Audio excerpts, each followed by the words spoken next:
I want 1 kilo meet, আমাকে 1 KG মাংস দিন। আই ওয়ান্ট 1 কিলো মিট, আমাকে 1 কেজি মাংস দিন।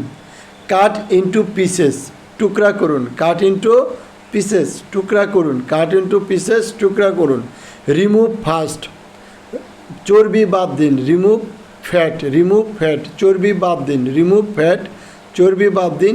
গিভ ফ্রেশ মিট, তাজা মাংস দিন। গিভ ফ্রেশ মিট, তাজা মাংস দিন। গিভ ফ্রেশ মিট, তাজা মাংস দিন।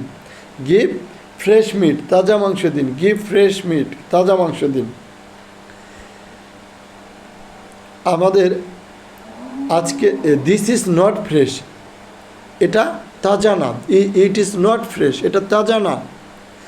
যারা এই ধরনের ইংরেজি বাক্য শিখতে চান তারা অবশ্যই এই ভিডিওটি শেষ পর্যন্ত দেখবেন। আমাদের ভিডিওটা আপনারা শেষ পর্যন্ত দেখলে ঘরে বসে নিজে নিজে খুব সহজেই কোনো গ্রামার শেখা ছাড়া শুধু ছোট ছোট ইংরেজি বাক্য শেখার মাধ্যমেই ইংরেজিতে কথা বলা শেখা যায়। আমরা যখন বাজারে যাই, বিশেষ করে মাংসের দোকানে যাই, আমরা কি বলি? আমাকে 1 কেজি মাংস দিন। আই ওয়ান্ট 1 কিলো মিট, আমার 1 কেজি, আমার 1 কেজি মাংস চাই।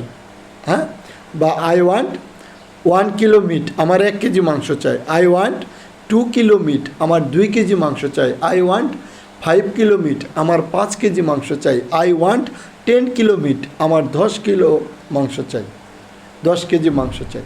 এই যে ইংরেজিতে খুব সহজেই দেখেন একদম, আই ওয়ান্ট 1 কিলো মিট, আমার 1 কেজি মাংস চাই। আই ওয়ান্ট 2 কিলো মিট, আমার 2 কেজি মাংস চাই।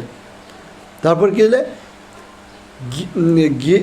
Give me 1 kilo, give me 1 kilo, আমাকে 1 কেজি দিন। গিভ মি 1 কিলো, আমাকে 1 কেজি দিন। গিভ মি 1 কিলো, আমাকে 1 কেজি দিন। গিভ মি 1 কিলো, আমাকে 1 কেজি দিন।